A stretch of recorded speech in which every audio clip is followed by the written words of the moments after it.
अरे वो देखो, वो रहा चूहा। खड़े खड़े मेरा मुंह क्या देख रहे हो? जाओ और पकड़ो उसे जल्दी। सेठ की ये बात सुनकर चूहा वहां से भाग पड़ता है और सेठ के दोनों आदमी डंडे लेकर चूहे के पीछे लग जाते हैं। इतने में चूहा भागते हुए सेठ के घर में घुसकर छुप जाता है और सेठ के दोनों आदमी घर में चूहे को बहुत ढूंढते हैं, लेकिन उन्हें चूहा नहीं मिलता। सेठ जी, हमने चूहे को बहुत ढूंढा, लेकिन वो हमारे हाथ से निकल गया। नालायकों, तुम लोग मेरे किसी काम के नहीं, मगर तुम लोग फिक्र ना करो। इस चूहे के लिए तो मैंने ऐसा जाल बिछाया है कि आज ये मेरे हाथ आ ही जाएगा। सेठ के आदमियों के जाने के कुछ देर बाद चूहा सेठ के घर में जहाँ छिपा होता है वहाँ से बाहर निकल आता है। अरे आज तो बाल बाल बच गया, वरना ये जालिम सेठ आज मुझे अपने आदमियों से मरवा के ही छोड़ता। अब बस जल्दी जल्दी कुछ खाने का ढूंढता हूँ और अपना पेट भर के यहाँ से निकलता हूँ, कहीं सेठ के वो आदमी फिर से न आ जाएं।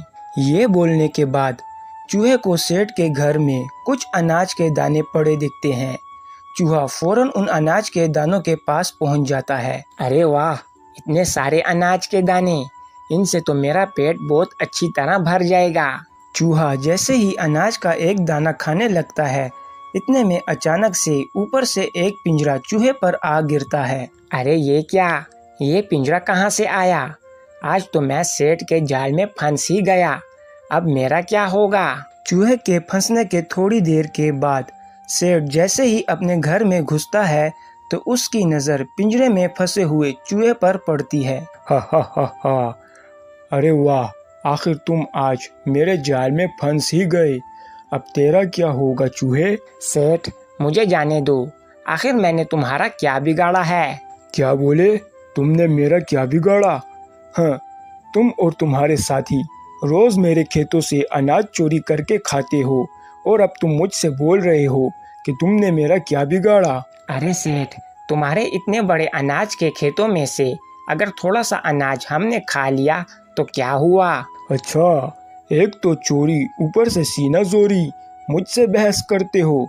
चूहे देखो अब मैं तुम्हारे साथ क्या करता हूँ। ये बोलने के बाद सेठ चूहे को पिंजरे के समेत पहाड़ी पर ले आता है।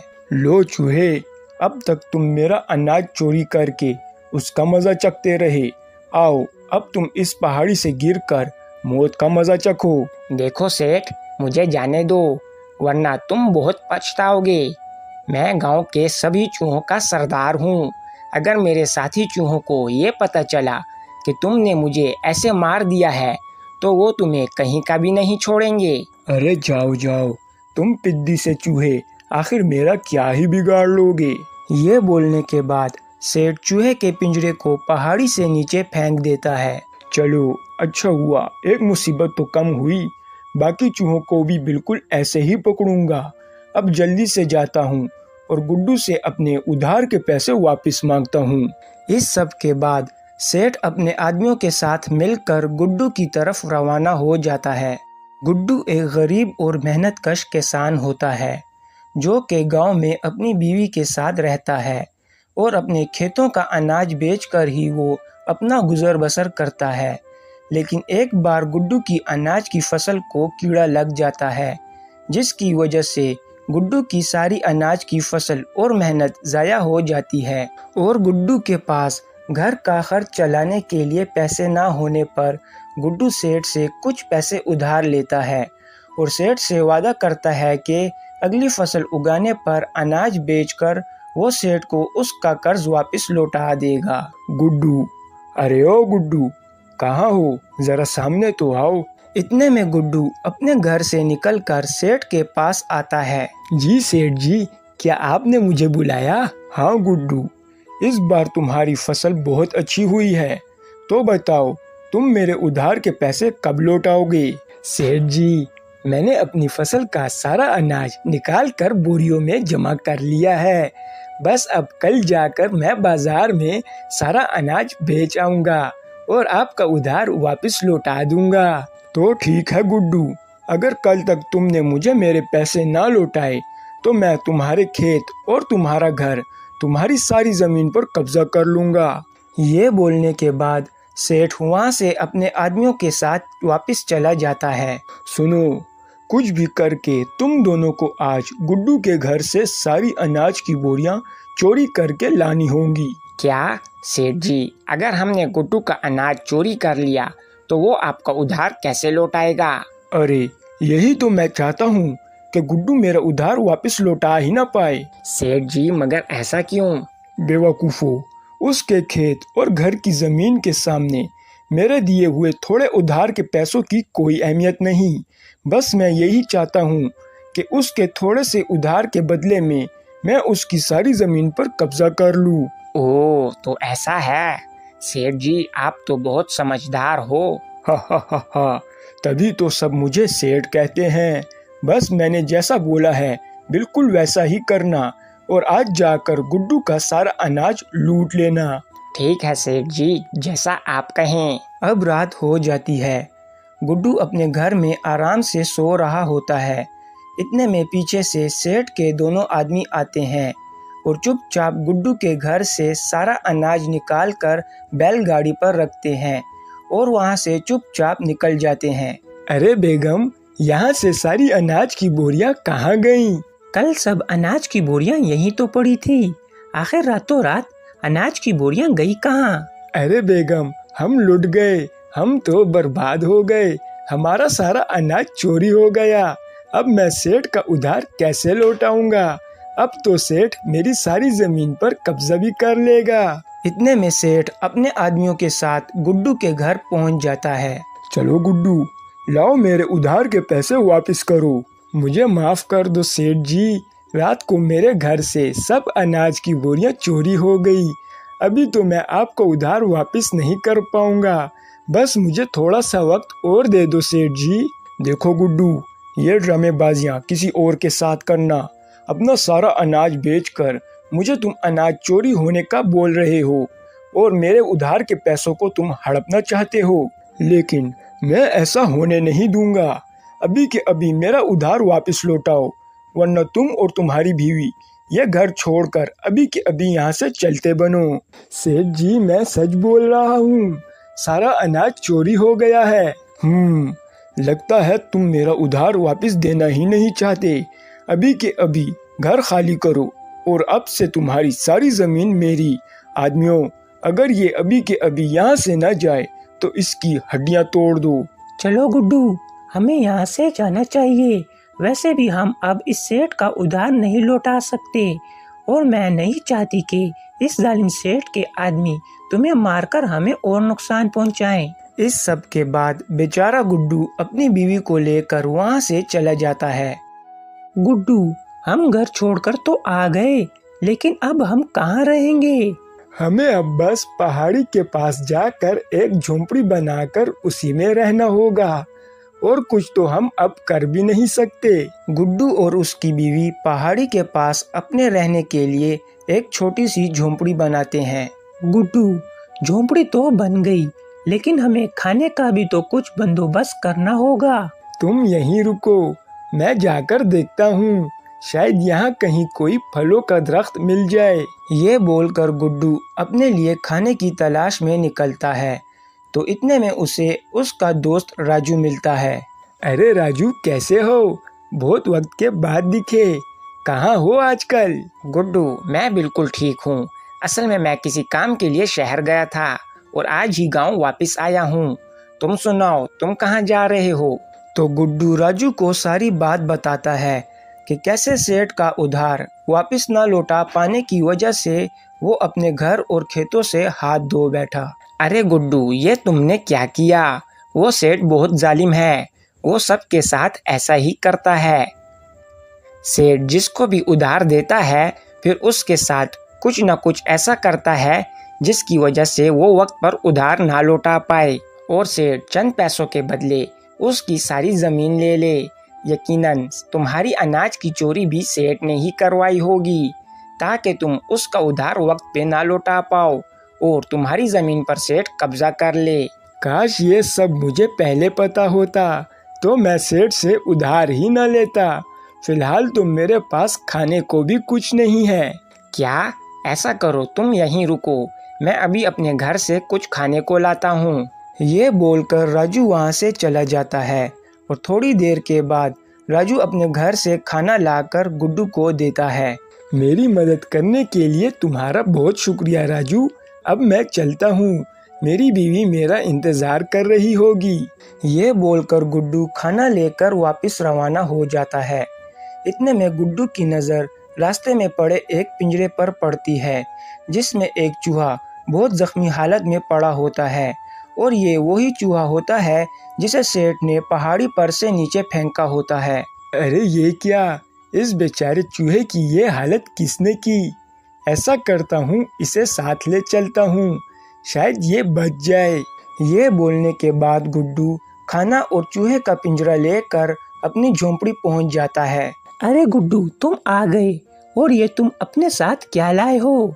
मैं अभी अपने दोस्त से खाना मांग कर लाया हूँ और वापसी में मुझे रास्ते में ये चूहा जख्मी हालत में मिला, तो मैंने सोचा कि क्यों ना मैं इसकी मदद कर लूँ। अच्छा किया जो तुम इसे ले आए।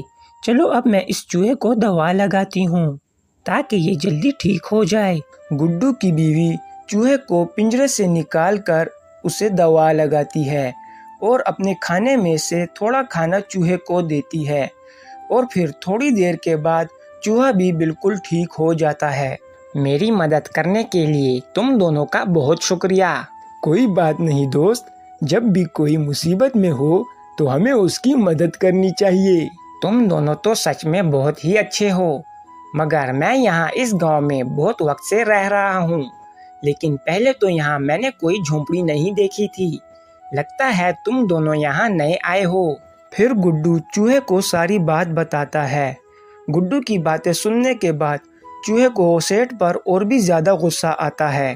क्या तुम्हारे साथ भी उस जालिम सेठ ने इतना बुरा किया?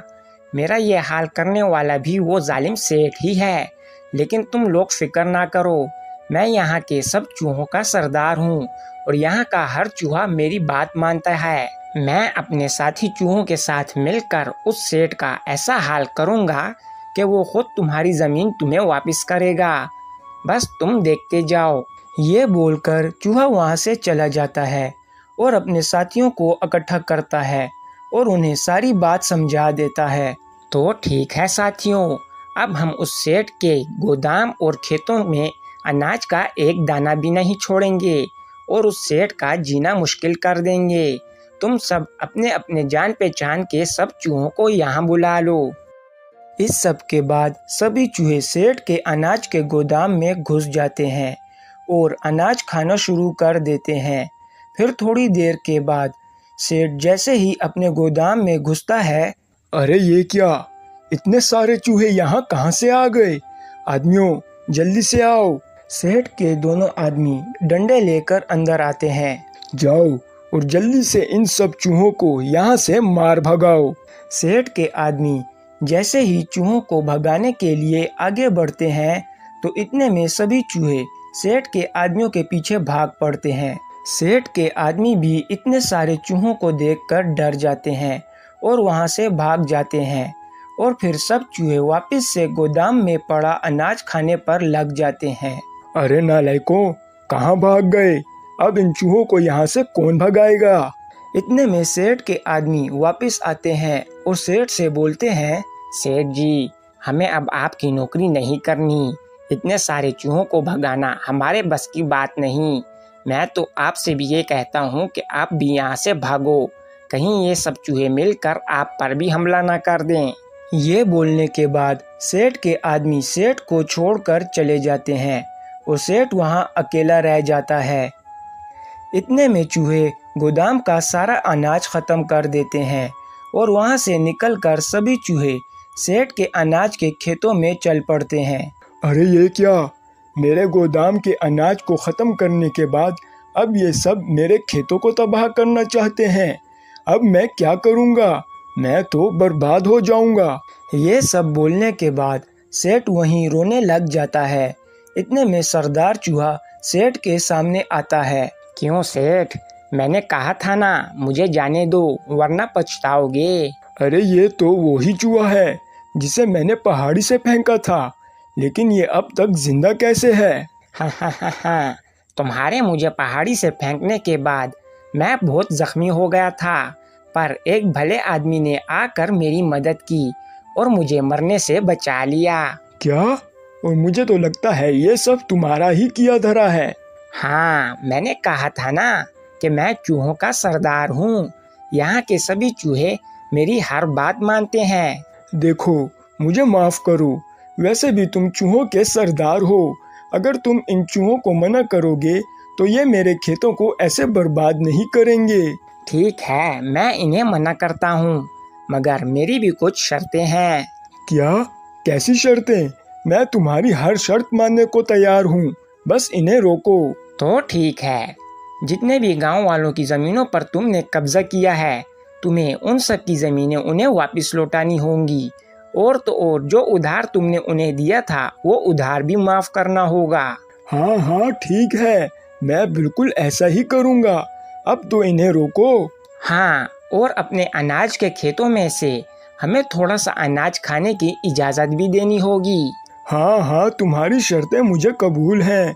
अब बस इन्हें रोक दो, वरना मैं बर्बाद हो जाऊंगा। ठीक है, रुको साथियों, बस अब बहुत हुआ, अब तुम सब यहाँ से जा सकते हो। चूहे की ये बात सुनकर सभी चूहे सेठ के खेतों से निकलकर चले जाते हैं। अगले दिन सेठ सब गांव वालों को उनकी जमीनें वापस लौटा देता है, और तो और चूहे के कहने पर उनके उधार भी माफ कर देता है।